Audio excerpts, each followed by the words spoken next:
గౌరవ ముఖ్యమంత్రి వర్యులు శ్రీ కల్వకుంట్ల చంద్రశేఖరరావు గారు, గౌరవ శాసనమండలి చైర్మన్ గారు, గౌరవ శాసనసభాపతి గారు, గౌరవ మంత్రివర్యులు, గౌరవ ఎంపీస్, ఎమ్మెల్సీస్, ఎమ్మెల్యేస్, చైర్పర్సన్స్, గౌరవ సలహాదారులు, గౌరవ కార్పొరేషన్ చైర్పర్సన్స్, నా తోటి అధికారులు, జిల్లా కలెక్టర్లు, ఎస్పీలు, సచివాలయ ఉద్యోగ మిత్రులు, ఆర్కిటెక్ట్స్, నిర్మాణ సంస్థల ప్రతినిధులు, మీడియా మిత్రులు, భవన నిర్మాణానికి రాడెత్తిన కార్మిక సహోదరులు, అందరికీ నా నమస్కారం. డాక్టర్ బిఆర్ అంబేద్కర్ తెలంగాణ రాష్ట్ర సచివాలయ నూతన భవన ప్రారంభోత్సవానికి విచ్చేసిన మీ అందరికీ స్వాగతం, సుస్వాగతం. 15 రోజుల వ్యవధిలోనే అంబేద్కర్ గారి విగ్రహాన్ని ఆవిష్కరించుకున్న మధుర స్మృతులు కొనసాగుతుండగానే ఆ మహనీయుని పేరు మీద రాష్ట్ర సచివాలయ భవనం ఆవిష్కరించుకోవటం, ఈ చారిత్రాత్మక ఘట్టంలో భాగస్వాములు కావటం మనందరికీ గర్వకారణం.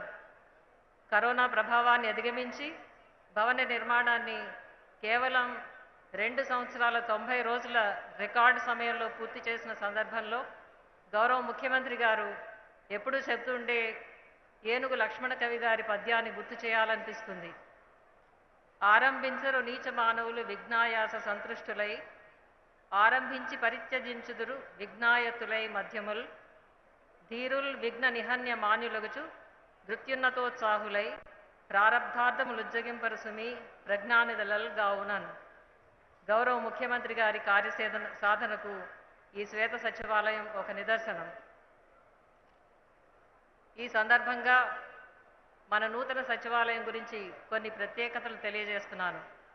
హిందూ, దక్కని, కాకతీయుల సాంప్రదాయాల అద్భుత సమ్మిళితంగా నిర్మించిన సచివాలయ భవనం 28 ఎకరాల విస్తీర్ణంలో 10.52 లక్షల చదరపు అడుగులతో 265 అడుగుల ఎత్తుతో లోవర్ గ్రౌండ్, గ్రౌండ్ మరియు 6 అంతస్తుల్లో నిర్మితమైంది. 34 డోమ్సు, గోడలకు పొదిగిన దోల్పూర్ స్టోన్, 8 ఎకరాల సువిశాలమైన లాన్స్, ఫౌంటైన్స్తో సచివాలయ భవనం గత కొద్ది రోజులుగా టాక్ ఆఫ్ ద టౌన్గా మారిపోవడం మనందరికీ తెలుసు. బయట సాంప్రదాయబద్ధమైన నిర్మాణ శైలి, లోపల అత్యంత ఆధునికమైన వసతులు. ప్రతి department centrally air conditioned, meeting halls, video conference halls, high speed internet facility, lunch rooms, visitors area వంటి సకల సౌకర్యాలతో సెల్ఫ్ సఫిషియెంట్గా తీర్చిదిద్దటం జరిగింది. గ్రంథాలయం, బ్యాంకులు, ఏటీఎంలు, క్యాంటీన్లు, క్రష్ ఏర్పాటు చేయటమే కాకుండా ఉద్యోగులకే కాక నిత్యం వచ్చే సందర్శకులకు సైతం ప్రత్యేక సౌకర్యాలు కల్పించడం జరిగింది. హైడ్రోన్యూమాటిక్ విధానంలో నీటి సరఫరాతో పాటు ప్రతి వర్షపు చుక్కను ఒడిసిపట్టే ఏర్పాట్లు, సోలార్ పవర్ సిస్టమ్స్, అగ్ని ప్రమాదాల నివారణకు అత్యంత ఆధునికమైన వ్యవస్థ, పటిష్టమైన భద్రతా వ్యవస్థ కూడా ఏర్పాటు చేయడం జరిగింది. India green building council certification ప్రకారం this is the India's first gold rated secretariat campus. No doubt for eternity this majestic building shall remain a symbol of Telangana's pride. మనందరికీ తెలుసు, తెలంగాణ రాష్ట్రం ఏర్పాటైనప్పటి నుండి రాష్ట్రంలోని అన్ని వర్గాల అభివృద్ధి కొరకు ప్రభుత్వం ఎన్నో సంక్షేమ అభివృద్ధి పథకాలు అమలు చేస్తుంది.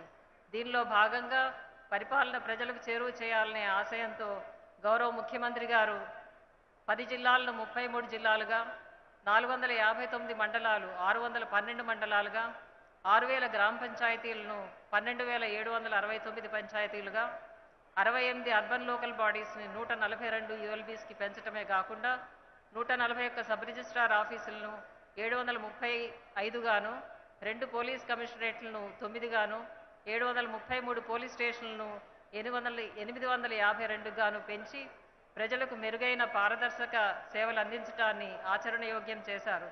కొత్త జిల్లాల ఏర్పాటుతో పాటు నూతన సమీకృత కలెక్టరేట్ కార్యాలయాల్ని, డిస్ట్రిక్ట్ పోలీస్ ఆఫీసెస్ని నిర్మించుకొని జిల్లా పరిపాలన బలోపేతం చేసుకున్నాం.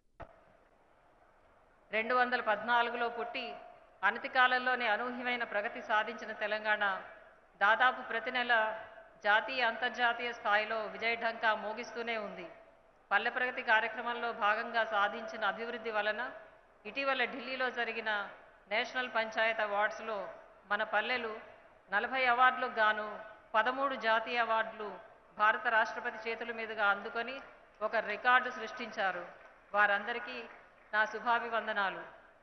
సార్, మీ నేతృత్వంలో ప్రభుత్వోద్యోగులం అందరం, ముఖ్యంగా సచివాలయ ఉద్యోగులంతా మీ అంచనాలకు అనుగుణంగా పనిచేసి దేశంలో మెరికల్ లాంటి ఉద్యోగులు ఎవరంటే తెలంగాణ ఉద్యోగులేనని పేరు తెచ్చుకొని కష్టపడి పనిచేస్తామని, తెలంగాణ ప్రజల ఆకాంక్షలను నెరవేరుస్తూ దేశానికే దిక్సూచిగా మన రాష్ట్ర సచివాలయం వెలుగొందాలనే ఆశయానికి మరొకసారి పునరంకితమవుతామని హామీ ఇస్తున్నాను. 34 సంవత్సరాల నా సుదీర్ఘ ప్రయాణంలో కొత్త కార్యాలయంలో కూర్చొని పనిచేసే అవకాశం తొలిసారిగా రావటమే కాకుండా నూతన సచివాలయంలో మొట్టమొదటి చీఫ్ సెక్రటరీగా పనిచేసే అవకాశం దొరకటం ఒక గొప్ప పురస్కారంగా భావిస్తూ గౌరవ ముఖ్యమంత్రి గారికి నా ప్రత్యేక ధన్యవాదాలు తెలియజేస్తున్నాను. ఈ అద్భుత భవన నిర్మాణాన్ని స్వప్నించి తపించి సాధ్యం చేసిన గౌరవనీయులు ముఖ్యమంత్రి వర్యులకు ఉద్యోగులందరి తరఫున మనస్ఫూర్తిగా ధన్యవాదాలు, కృతజ్ఞతలు మరొకసారి తెలియజేసుకుంటున్నాను. జై హింద్.